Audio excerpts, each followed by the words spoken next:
Hola parceros, amantes del fútbol y seguidores de la Libertadores y pues de todos sus equipos de cada región de donde estén mirando este video. Pues vamos a seguir con estos videos informativos y hablando un poco de historia no tanto reciente sino más una historia un poco del pasado, de cómo se forjaron los actuales equipos, hablando puntualmente de la Copa Libertadores. No vamos a hablar de sus títulos locales ni nada de esto, vamos a hacer aparte de esos títulos y vamos a hablar solo de los títulos de la Libertadores como tal. Entonces vamos a hablar en esos momentos en que llegaron a la final equipos que ya tenían Libertadores ganadas, que ya tenían finales ganadas, contra equipos que era su primera Libertadores, o sea que era su primera final y que por cosas del juego y todo esto terminaron pues ganándole a los grandes favoritos. En este caso pues no vamos a hablar tampoco de aquellas finales donde inéditamente jugaban por primera vez los dos equipos, por decir en algún caso River y Cruzeiro se enfrentaron, pero los dos no habían ganado ningún título todavía. Pues el River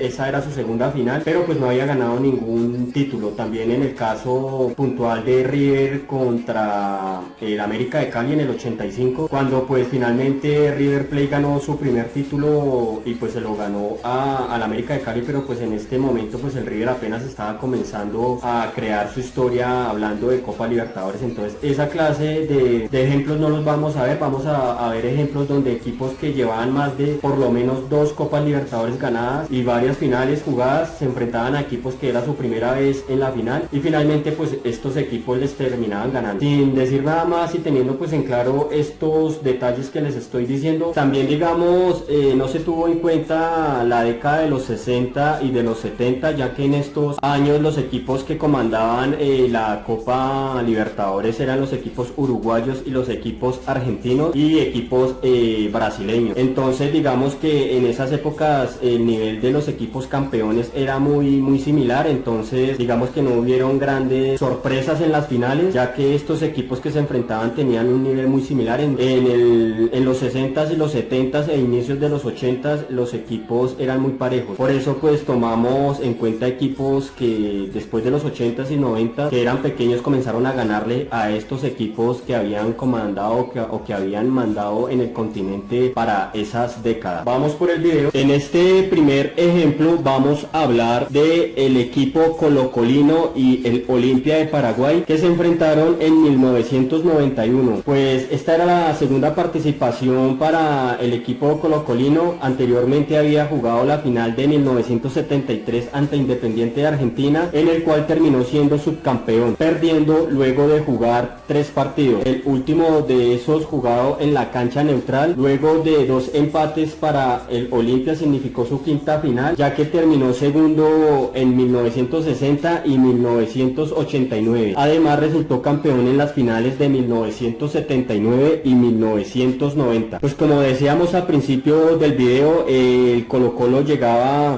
como un equipo pequeño y muy poco favorecido en esta final, pero pues el Olimpia de Paraguay era el que tenía en este caso, en esta final, el gran favoritismo a su favor, ya que sumaba con estas 5 finales jugadas, había ganado 2 y había perdido 2. Entonces este sería el primer caso de David contra Goliat. El segundo caso fue en 1994, cuando Vélez Arfield de Argentina se enfrentaba a Sao Paulo de Brasil. Pues esta era la primera final que jugaba el equipo argentino frente al Sao Paulo, que ya tenía, esta era su cuarta final, ya había ganado 2 Copas Libertadores, la del 92 y la del 93, y había sido subcampeón en el 74. Esta era su cuarta final. En la ida Vélez se impuso como local 1-0 con tanto de Hazard. Sao Paulo por supuesto pues en su casa salió con toda y en el minuto 32 empató la serie. Pues finalmente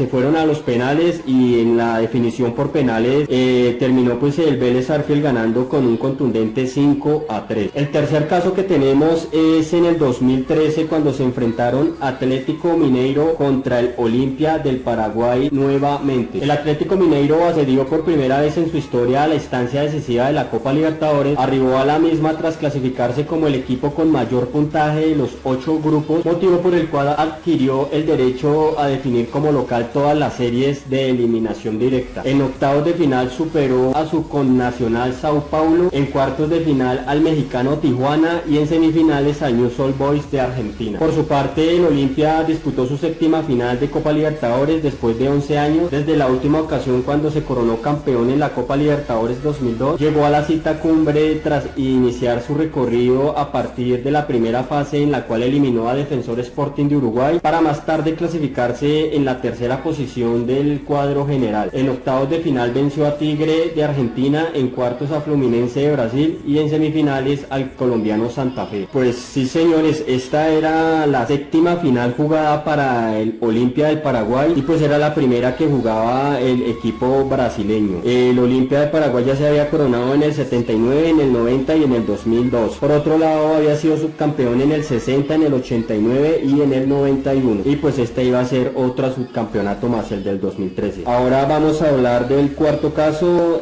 donde en 1983 se enfrentaron los equipos Gremio de Brasil y el Peñarol. En este encuentro, el Gremio en 1983 llegó a esta final. Era su primera final que disputaba. Aquí comenzaba su historia dentro de la Copa. Por su lado, el Peñarol hasta ese momento era uno de los equipos más coperos y ganadores, ya que se encontraba con 4 copas ganadas, una en el 60, en el 61, en el 66 y en el 82, y 3 subcampeonatos en el 62, 65 y en el 70. Este sería su octava final jugada. En el quinto caso fue en el 2012, donde Corinthians de Brasil se enfrentaba al poderoso y copero Boca Juniors. Se disputó entre el club brasileño Corinthians y el club argentino Boca Juniors. El partido de ida se jugó el día miércoles 27 de junio en el estadio La Bombonera de Buenos Aires, mientras que el partido de vuelta se jugó el miércoles 4 de julio y por segundo año consecutivo en el estadio Pacaembu de Sao Paulo. Corinthians se convirtió finalista inédito y accede a su primera final de la Copa Libertadores en toda su historia deportiva, y con esto supera su mejor participación en la Copa cuando llegó a semifinales en la Copa Libertadores 2000, siendo eliminado en definición por penales por su archirrival el Palmeiras. Boca Juniors accedió a su décima final, llegando a la sexta final desde el 2000. A esta edición, instancia a la que no llegaba hace 5 años desde la Copa Libertadores 2007, donde se consagró por sexta vez en su historia, ganándole en las 2 finales a Gremio de Porto Alegre de Brasil. Boca Juniors ha sido campeón de la Copa Libertadores en los años 1977, 78, 2000, 2001, 2003 y 2007. Boca Juniors tuvo la oportunidad de igualarla a Independiente en cuanto a Copas Libertadores se refiere, el cual ostenta un récord de 7 finales ganadas de manera invicta el equipo de Independiente. Entonces, sí, señores, este campeón de Boca Juniors en el 2012 llegaba con, esta era su décima final, y pues el Corinthians era su primera final en la Libertadores. Y el sexto y último caso, y no menos importante y más destacable de todos estos casos, se dio en el 2004, cuando un desconocido Once Caldas a nivel internacional, y que en ese momento ostentaba 2 campeonatos locales, uno obtenido en 1950 y el último una final del torneo Apertura del 2003, pues el Once Caldas superó los cuadrangulares en el actual sistema de campeonato ante el América y Deportivo Cali y Unión Magdalena. El 5 de junio del 2003 empata 0-0 con el Junior de Barranquilla, equipo al que venció 1-0 el 8 del mismo mes en el Palo Grande, con anotaciones de Sergio Galván Rey. El técnico era Luis Fernando Montoya, y de esta manera clasifica a la Libertadores por primera vez. En la final de la Copa Libertadores en el 2004, en su tercera participación en la Copa Libertadores, el onceno caldense pasó por primera vez la ronda inicial y luego superó al Barcelona del Ecuador, a Santos de Brasil y a Sao Paulo de Brasil. O sea, se enfrentó a equipos grandes, no fue con equipos pequeños con los que se tuvo que enfrentar, y los eliminó. En la final el 23 de junio empató 0-0 con Boca Juniors en Buenos Aires, y el 1 de julio igualó 1-1 en Manizales, pero ganó en el desempate por tiros desde el punto penal. Entonces, sí, señores, de esta manera Boca Juniors en el 2004 contaba con 5 títulos, el del 77, 78, 2000, 2001 y 2003. Era el campeón vigente defensor del título. Esa era su octava final, y por el lado de Once Caldas era su tercera participación en la Libertadores, pero era la primera vez que pasaba la primera ronda y llegaba a la final después de eliminar a estos equipos grandes. Y pues finalmente, en unos penales inéditos donde Boca Juniors no logró concretar ninguno de los penales, terminaron ganando 2-0 esta final inédita el equipo colombiano argentino, y se convierte pues en la hazaña de un equipo más pequeño que le ha ganado a uno de los equipos más grandes e históricos y coperos de la Libertadores en toda la historia. Parceros, y de esta manera terminamos el video. Déjenme sus comentarios si les gustó el video. Suscríbanse al canal, tengo muchísimos más videos como estos. Déjenme ideas de qué otra clase de contenido podría yo tener respecto a historia de la Libertadores y de otros torneos. Suscríbanse al canal, déjenme su like. Ya saben que después de que nos quitamos la camiseta de nuestro equipo, sea el color que sea, debajo de ella tenemos toda la camiseta de nuestras amadas selecciones. Fútbol en paz, somos hinchas rivales más no enemigos. Cuídense y nos vemos hasta un próximo video.